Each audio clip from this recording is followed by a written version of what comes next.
Здравствуйте, уважаемые зрители! Сегодняшняя наша тема – лишение Атамбаева статуса экс-президента.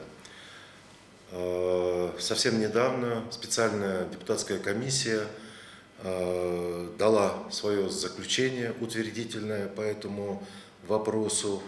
И по своему регламенту этот вопрос должен скоро уже найти свое какое-то логическое завершение.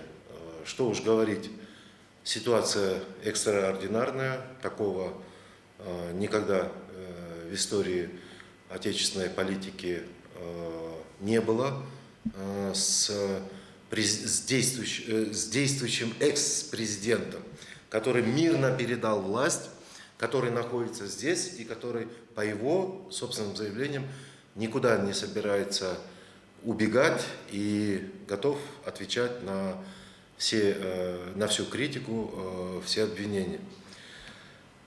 Проблема действительно непростая. Почему? Потому что она слишком эмоциональная и, конечно, она полностью политизированная. Ну, по крайней мере, так это со стороны представляется. Общество, как всегда, разделилось на две стороны.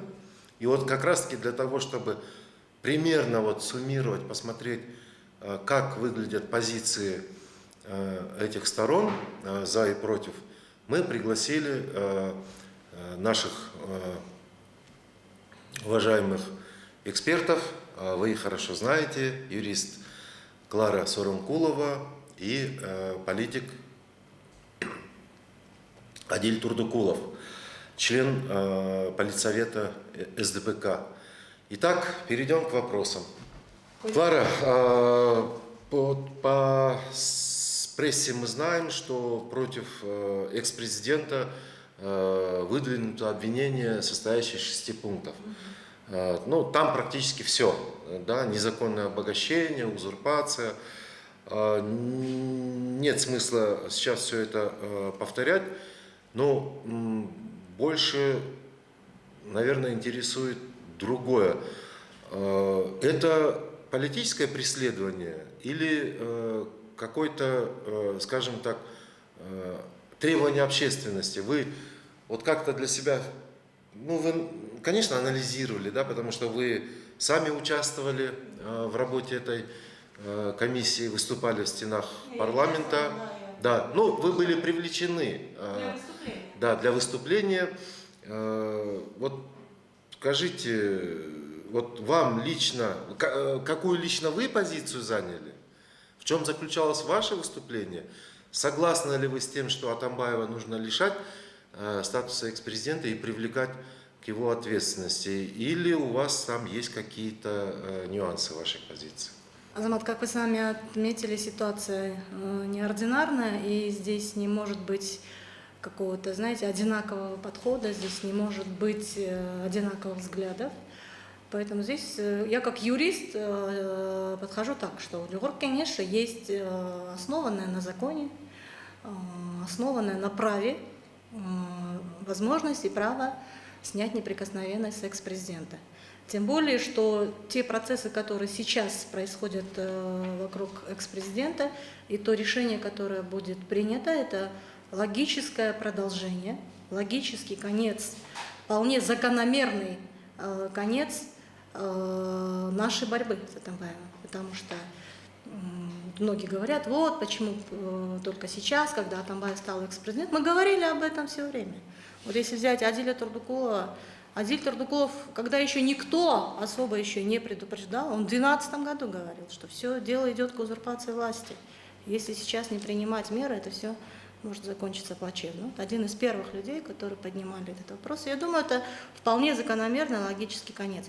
Ну, другое дело, кто выступает против, и таких людей не так-то и много, просто в силу каких-то обстоятельств они с каждым днем их число растет. Это, может быть, простые обыватели, которые просто симпатизируют или стали симпатизировать Атамбаеву, потому что Атамбаева все-таки есть вот эта способность вызывать симпатии, несмотря на то, что там сначала его любят, потом его не любят. Это, по-моему, на протяжении всей его жизни это можно наблюдать, да. Ну, и в основном среди тех, кто сегодня принял сторону Атамбаева, я вижу больше выгодополучателей от Атамбаева. Именно таких выгодополучателей, может быть, в финансовом плане, в политическом плане, потому что все-таки он такая крупная фигура, у него есть капитал, у него есть возможность участвовать в выборах. Потом, видимо, есть такие силы, которые решили себя объявить оппозицией, хотя я не вижу вообще никаких оппозиционных программ, я не вижу никаких оппозиционных идей, вокруг которых можно было бы собирать людей. Вот. И здесь вот такие два подхода. Лично мой подход, он чисто юридический подход, но я сказала в парламенте и моральную сторону тоже этого, что парламент тоже, узурпация не происходит сама по себе. Поэтому парламент создал условия благоприятные для узурпации. И, может быть, парламент не имеет морального права, но для юриста моральная сторона, она имеет второстепенное значение. Для меня, как для юриста, это, причем я с первых дней была против того, чтобы у экс-президента была неприкосновенность. Это вообще не вяжется с природой иммунитета. Не вяжется. У экс-президентов не должно быть иммунитетов. Это постсоветское такое изобретение, которое началось с России, Казахстан, потом Кыргызстан. И просто хочу напомнить вам историю этого, что в 2003 году, почему в Конституцию 2003 года в редакцию эту норму вошла полная, абсолютная неприкосновенность экс-президента, это был результат торга Акаева с оппозицией. То есть Акаев добился для себя таких преференций, он обещал, что да, он готов сдать свою должность, но чтобы была неприкосновенность. И поэтому пошли на этот шаг. Но впоследствии-то ее из Конституции убрали, но в законе осталось. То есть эту историю как бы вы знаете, да, то есть и по нашей Конституции, и вообще по своей правовой природе у экс-президентов никакой неприкосновенности быть не должно. Но она в законе сейчас есть процедура, и с точки зрения права здесь все нормально. Адель, вот такой вопрос. Совсем недавно, благодаря таким очень скоротечным изменениям, Атамбаев был поставлен в условия, когда он не мог быть председателем СДПК. Да, это было условие как бы, статуса де юре, вот его экс-президентства.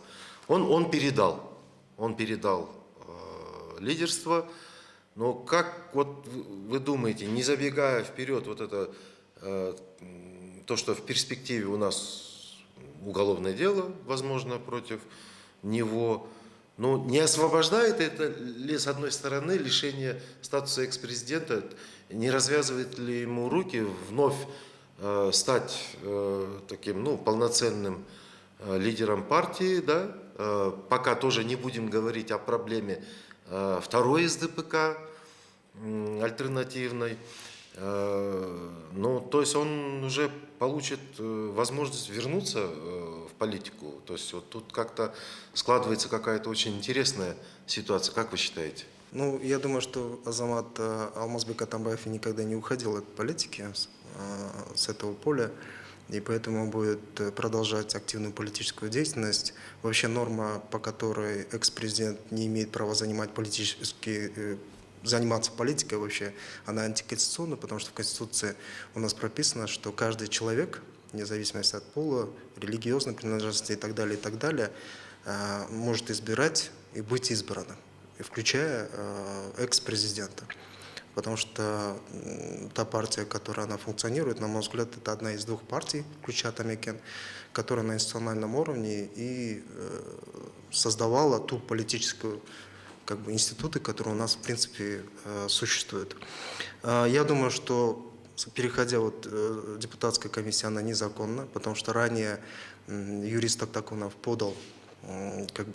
обратился в Конституционную палату для разъяснения о том, что может ли в отношении экс-президента применяться нормы, которые прибегает Джорку Кеңеш. Он ответил однозначно, что не может. Поэтому изначально то, что такая комиссия создается и такое заключение приводится, оно незаконно и антиконституционно. Во-вторых, если мы пройдемся по нормам, даже видно, что это было наспех и лишь для того, чтобы исполнить, скорее всего, указания с аппарата президента, и какая-то такая личная обида, может быть, депутатов, потому что даже из этих 9 норм, которые были выдвинуты, 3 отпали сами собой, потому что это касалось его периодов, когда он был премьер-министром. И оставшиеся 6, они никакой такой юридической нагрузки не несут. Это политические обвинения, которые могут быть сделаны, и нами и мы тоже в отношении Атамбая такого рода политическое обвинение выдвигали, включая прежде всего применение административного ресурса в ходе прошедших выборов президента. Но эта норма сами депутаты не включают. Почему? Потому что они не хотят идти в противовес действующему президенту. Они готовы только пинать мертвую собаку, а вот реальные угрозы, которые исходят в отношении демократии и гражданского общества от нынешней власти, они не замечают. Они не замечали того, что говорят сейчас, когда Атамбаев был президентом. Я абсолютно солидарен с Кларой Саронкуловой о том, что они, если они действительно считают, что были моменты узурпации, то они лично в этом участвовали и способствовали, не просто наблюдали. Потому что все вот эти так называемые коррупционные обвинения, которых нет, которые здесь упомянуты, они эти все соглашения ратифицировали и как бы узаканивали, получается, узурпацию Атамбаева, прошлого президента. Клара, вот вы упоминали историю вот с экс-президентством Акаева, да, но все-таки давайте вернемся вот в нашу ситуацию. Экс-президента Атамбаева, оно все-таки немножко отличалось, да, от гарантий, которые когда-то были даны, но все равно потом отобраны у Акаева. Очень сильные гарантии безопасности уходящего президента, они были включены именно как гарантия мирной передачи власти. Смотрите, что происходит в 2017 году. В 2017 году мирная передача власти состоялась. Да, тут вот как даже с применением админресурса, о котором Адель вспомнил, да, но тем не менее эти выборы были признаны всем миром впервые, потому что всегда со стороны основных демократических институтов наши выборы всегда критиковались неизменно. И интересная получается комбинация. То есть мирная передача власти состоялась, а гарантии человеку, который их осуществил, нет. Это первая часть вопроса. Вторая часть вопроса. Вы сказали, что как юрист вы не можете оперировать вопросами морали, да? Но зато вопросами морали оперируют свободно, и это единственная форма им возможная, общество. И вот я вспоминаю историю, когда вы, выступив со своим особым мнением в качестве судьи Конституционной палаты, да, вы сами стали жертвой, скажем так, власти, да, которая дала команду Джору Кенешу вас сместить, да, чтобы вас с Конституционной палаты убрать.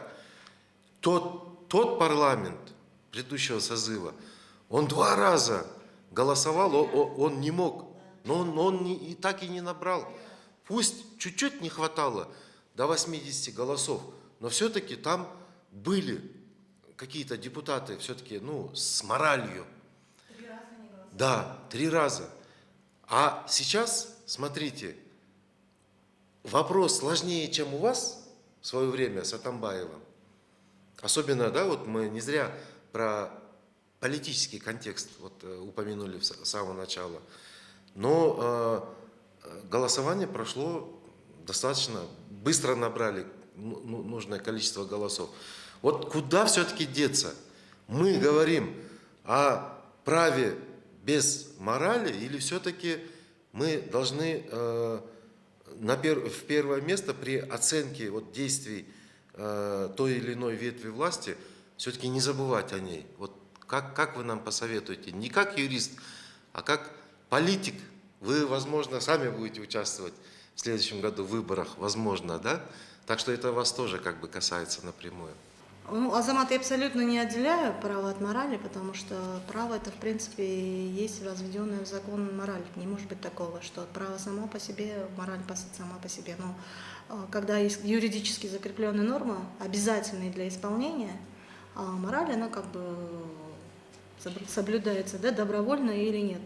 Вот. А здесь, если право не соблюдается, это карается, а мораль – это уже общественное порицание. То есть в этом смысле я не разделяю, а просто речь идет о юридических процедурах, и я считаю абсолютно правильным, объективным и справедливым, что Алмазбек Атамбаев будет привлекаться к уголовной ответственности.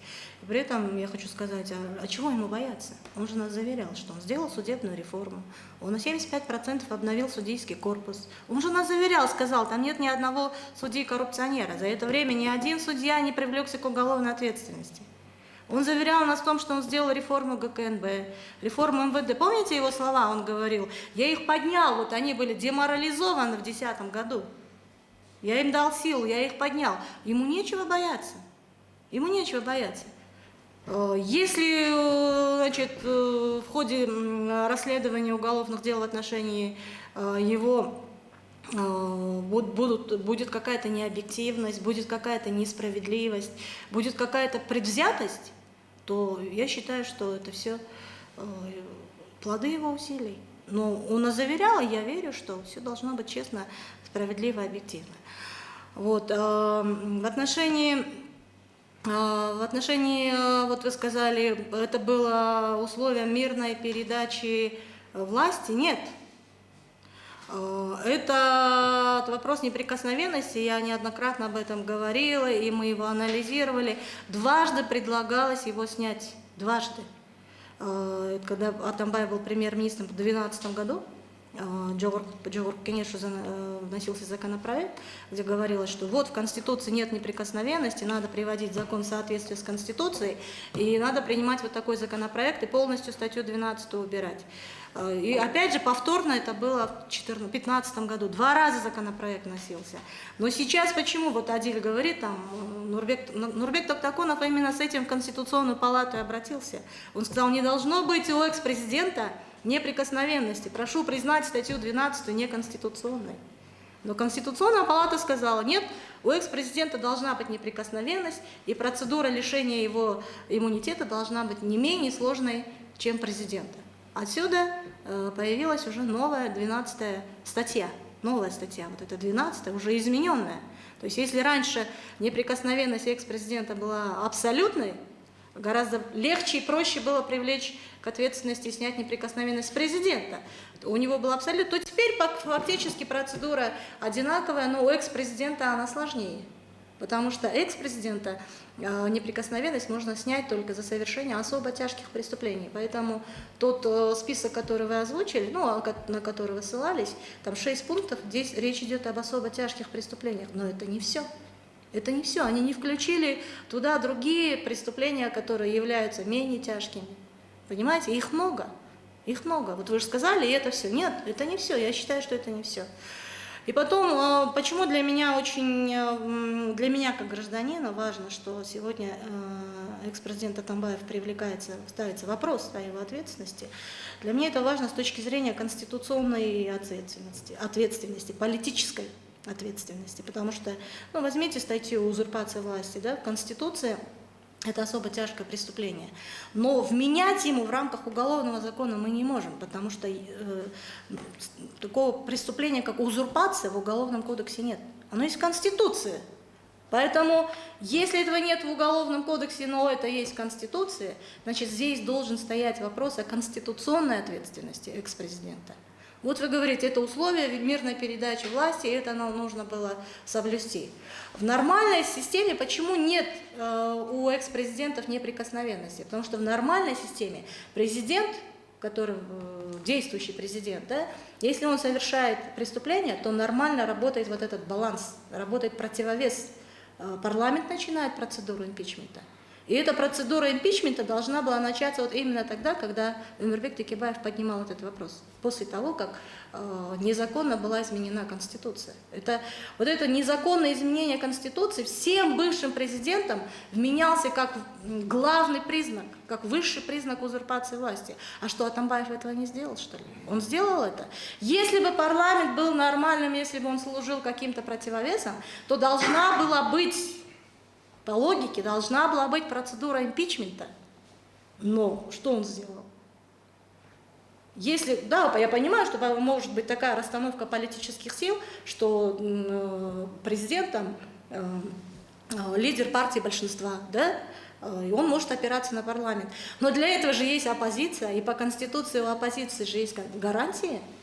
Но когда оппозиция подняла вопрос об импичменте, что сделали с оппозицией?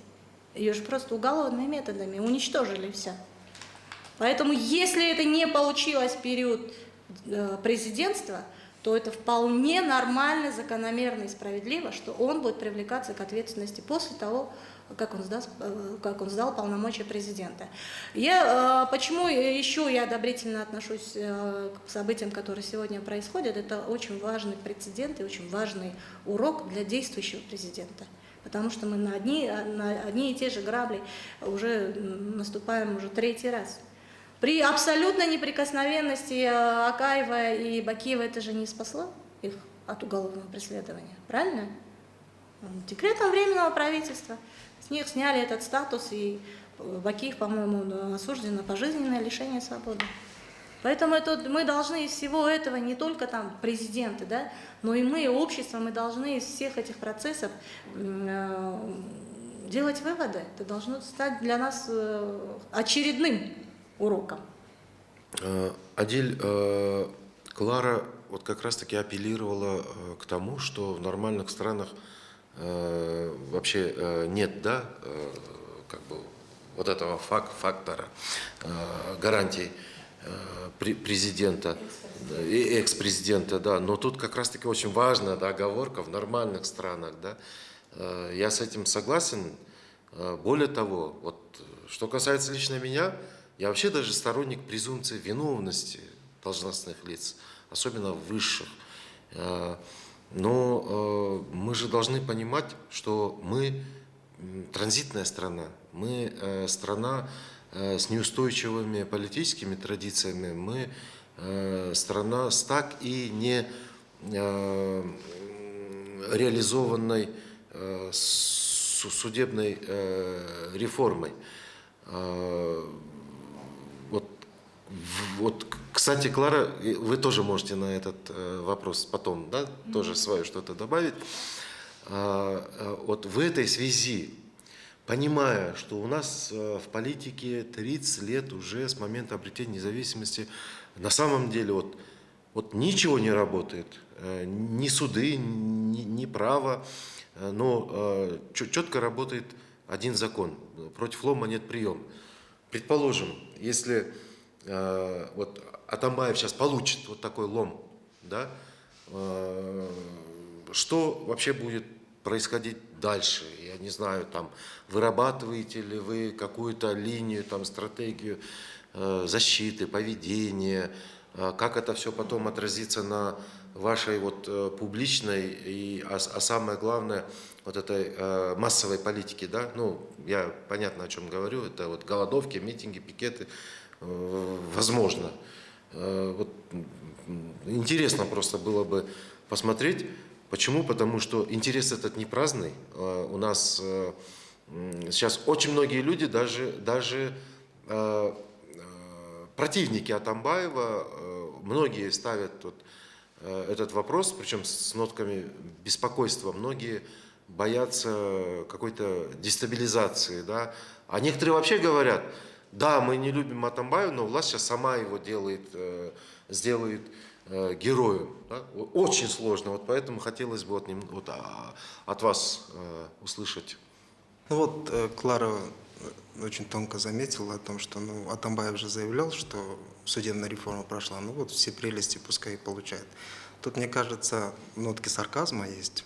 И, возможно, это такое политическое вместе. И я думаю, что люди с таким потенциалом, как Лара, другие люди, которые справедливо во многом обвиняют прошлый режим, они вместо Атамбаева создали ту политическую силу, которая бы больше свой напор и энергию направляла на противодействие тем авторитарным движениям, которые продолжаются в отношении нынешней власти, а не ушедшей. Было бы, на мой взгляд, более благоприятно и лучше и для страны, и для оздоровления политического климата. Потому что тот мотив о том, что следующий президент, вот нынешний президент по-другому будет действовать, он имеет немного обратный эффект, потому что Сооронбай Жээнбеков в пылу вот этой борьбы, он пришел к тому, что, будучи сам консервативным, не настроен на радикальные реформы, которые требуют та же Клара Саранкулова. При всех минусах Атамбаева были какие-то проекты, по которым его обвиняют, та же Даткакемен, ТЭЦ, я не знаю, строительство Север-Юг, тот же всемирные кочевые игры. Безусловно, он выходил за рамки своих полномочий, но страна в каком-то направлении двигалась. Но вот на протяжении 2 лет такая экономическая стагнация. По итогам прошлого года 40% инвестиций ушло по сравнению с предыдущим. Вот по итогам 6 месяцев текущего года впервые за 9 лет в Кыргызстане плановый сбор налогов не осуществлен. Та же ситуация складывается и на таможне, о чем мы беспрестанно говорим. И мне кажется, вот такой план по уничтожению Атамбаева и в том числе его сторонников, он как раз таки направлен на то, чтобы каким-то образом скрыть те негативные явления, которые происходят в экономике. А в части того, что политически, юридически, чтобы было обосновано вот эти обвинения, вот даже тот же заслуженный юрист Кыргызстана Өмирбек Черкешевич Текебаев заявляет, что одним из обвинений является вывоз Кумтора. Ну докажи процессуально, каким образом это должно было осуществляться. С другой стороны, он говорит про дачасу, говорит, что вот он от этого брал. Но именно конкретно вот эту схему, как это происходило, не поднимается. Но если такие депутаты, они такие крутые, пускай тогда возьмут и привлекут к ответственности временное правительство. 15 человек. Тот же беспредел, он начался с того периода, правильно? Начнем с ячеек. Почему об этом не говорят? Почему не говорят о Обожских событиях? Было же виновно вот это правительство. Почему они не начинают это скрывать? Потому что во многом сами окажутся причастны к этим всем явлениям. Поэтому я думаю, что в этом запале они могут во многом, действительно, как вы говорите, дестабилизировать эту страну. А то, что сейчас Атамбаев говорит и участвует в политике, я не думаю, что он это делает от боязни там сесть в тюрьму. Во многом он ответственен за события, которые произошли 24 марта 2005 года и 7 апреля 2010 года. И он хочет довести эти идеи до конца. Многие ошибки, которые он сделал, он признает и понимает. Тот же ГКНБ, АКС ГКНБ, что незаконно была учреждена эта структура. Он говорит, что вот теперь должно быть в правительстве. И я думаю, что, в принципе, его участие в политике, оно будет иметь хороший эффект, если не появится другого человека или политической организации, которая может как бы вот эту знамя оппозицию на стране поднять. Наверное, сразу, да, Замат, на этот вопрос ваш отвечу. Вот эта уловка, а почему вы все время там говорите про Атамбаева, а не говорите о нынешней власти, не оппонируете нынешней власти, да? Ну, я бы сказала так, это арии из разных опер. То, что мы говорим о том, что Атамбаев должен быть привлечен к ответственности, абсолютно не исключает того, что мы будем оппонировать власти. Это не исключает того. Это разные вещи. Зачем вот какие-то две разные темы подменять? Правильно? Почему мы сейчас не оппонируем власти? Потому что я считаю, что рано ранее Атамбаев, я так анализировала, вот именно в части судебной реформы, да, ранее Атамбаев первые 2 года правления, хотя вот Адиль раньше всех начал критиковать же, еще предупреждал, мы не критиковали, мы стали критиковать уже. Особо наша критика, вот лично мое глубокое возмущение вызвало изменение Конституции. Причем это было сделано просто, знаете, таким откровенно хамским способом. Откровенно хамским.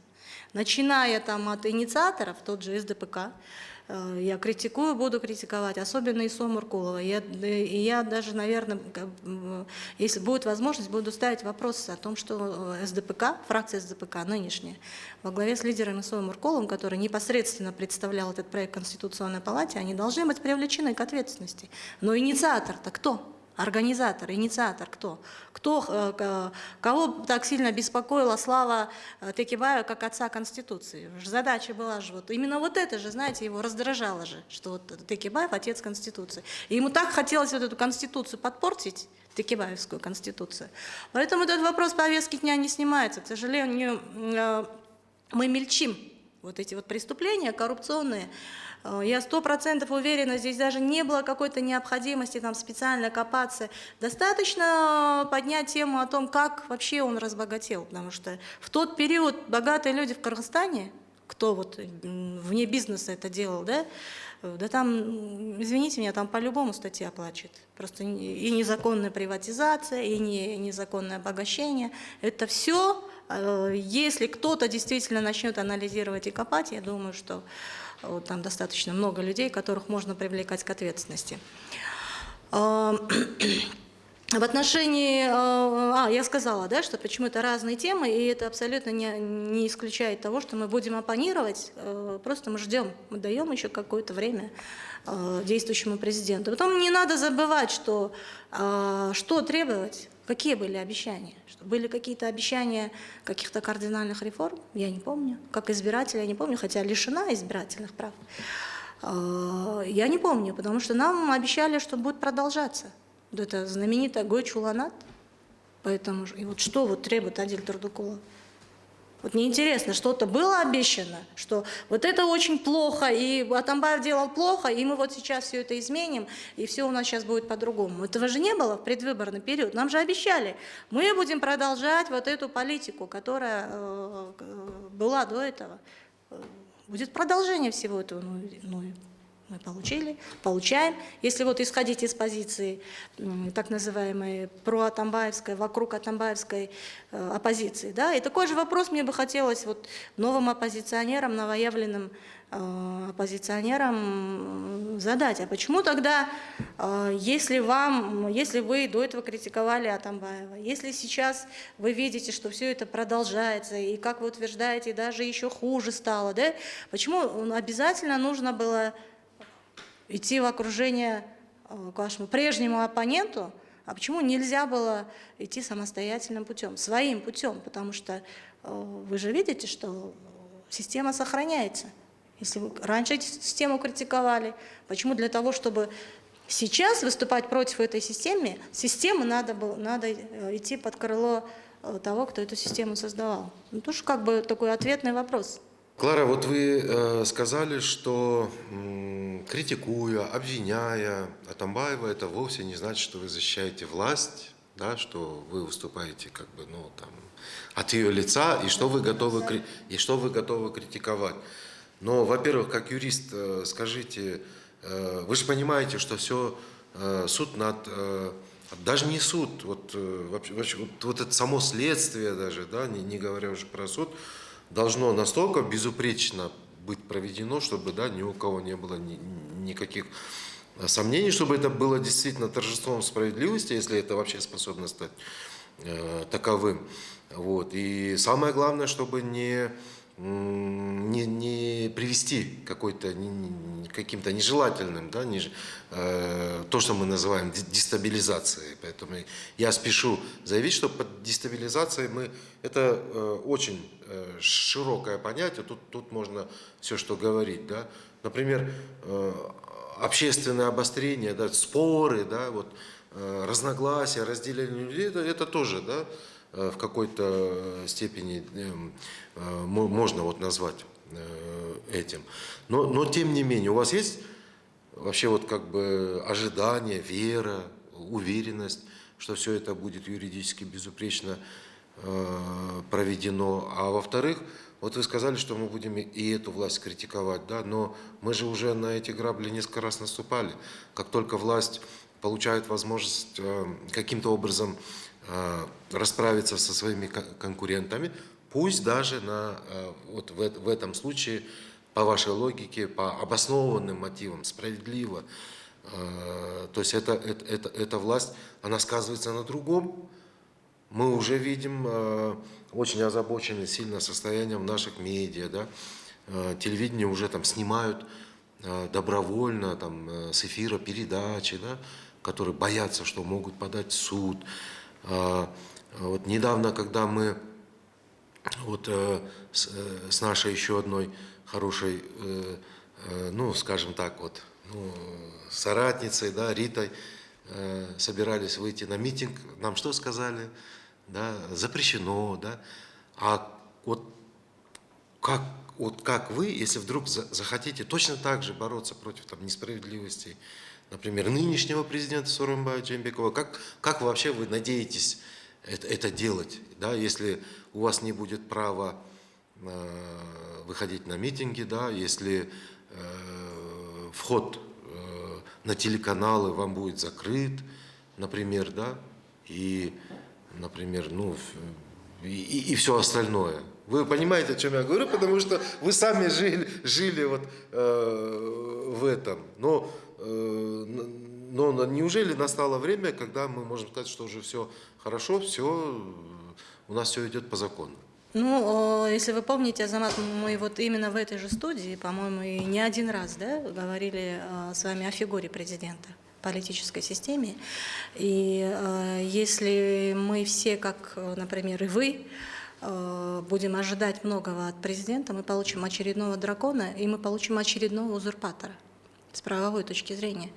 Потому что какие реформы можно требовать с президента, у которого даже нет права законодательной инициативы? То есть если вы сейчас требуете от Сооронбая Джеймбекова, чтобы он делал это, значит, вы получите очередного узурпатора. Нет полномочий у президента. Да, были у Акаева, у Бакиева, по Конституции у них были очень широкие полномочия, но нет у нынешнего главы государства, имеется в виду вообще, институт президента в Кыргызстане конституционно слаб.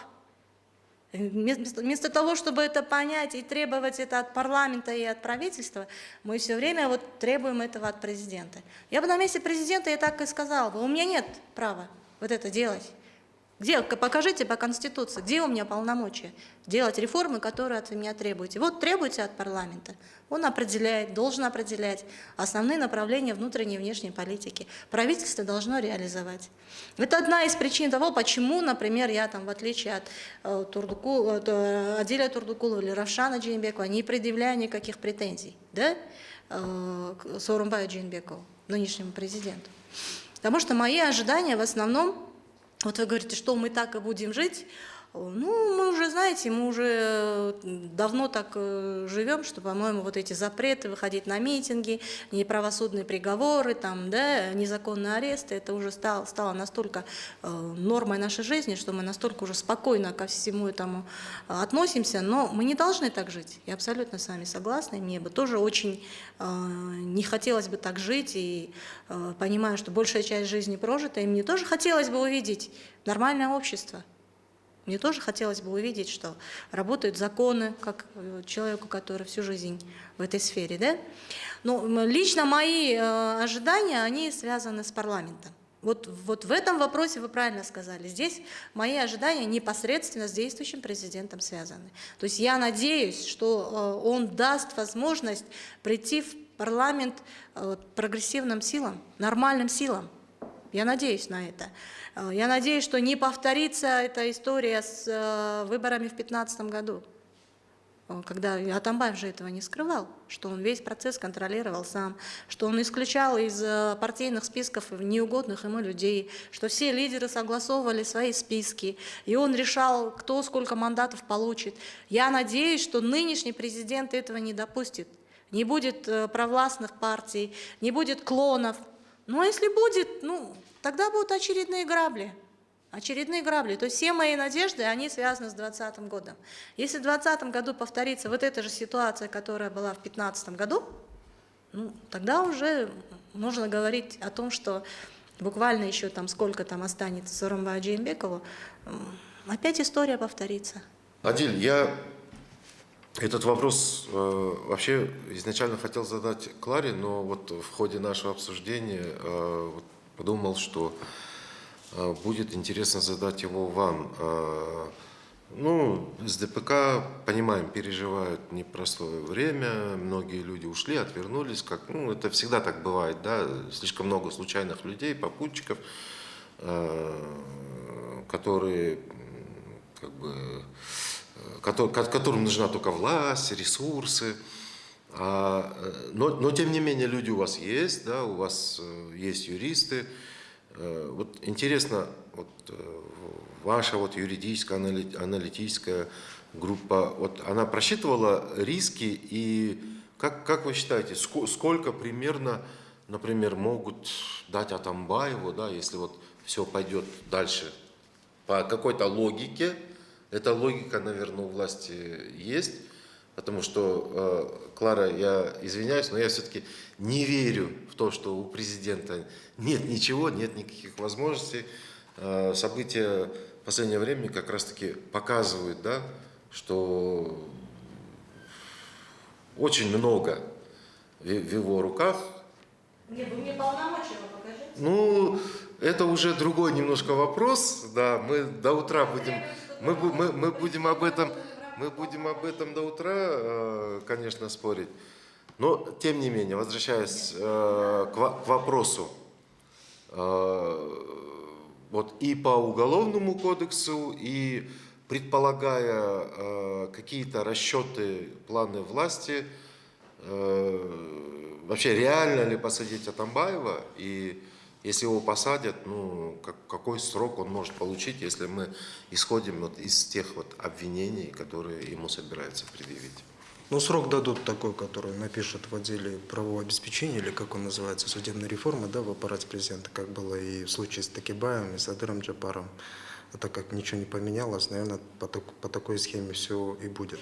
Клара правильно отметила, что у нее большие надежды на выборы в парламент в 2020 году, хотя некоторые эксперты не исключают, что и в этом году произойдут досрочные выборы. Но надежды у меня на следующий состав особого нет, потому что те прогрессивные идеи, инициативы со стороны гражданского общества о том, чтобы были преференциальные списки, о том, чтобы снизить барьеры не более 3%, чтобы прошли младопартии, партии не только олигархов и акционерных обществ, так называемых, да, которые будут курироваться так называемыми ШАКИ или другими олигархами, да, чтобы такие, но эти инициативы не прошли, я думаю, опять же, из-за того, что фокус внимания всего общества, гражданского общества и журналистов был прикован лишь на борьбе Атамбаева и Сооронбая Жээнбекова. Поэтому я никаких надежд не питаю, с учетом того, что, опять же, мы приходим и к сознательности граждан. Я не думаю, что выборы будут кардинально отличаться от того, что происходило в 2011 году или в 2015 году, когда не было столь применения административного ресурса, чем подкуп, тотальный подкуп населения. Вот мы же все-таки Атамбаева оцениваем сравнительно с теми президентами, которые были до этого лидером. И я думаю, что его основной плюс заключается в том, что выборы в его период, как в парламент 2 раза, так и президентские выборы тоже 2 раза, как его самого, где он участвовал, и там, где участвовал Сооронбай Жээнбеков, они были самые конкурентные.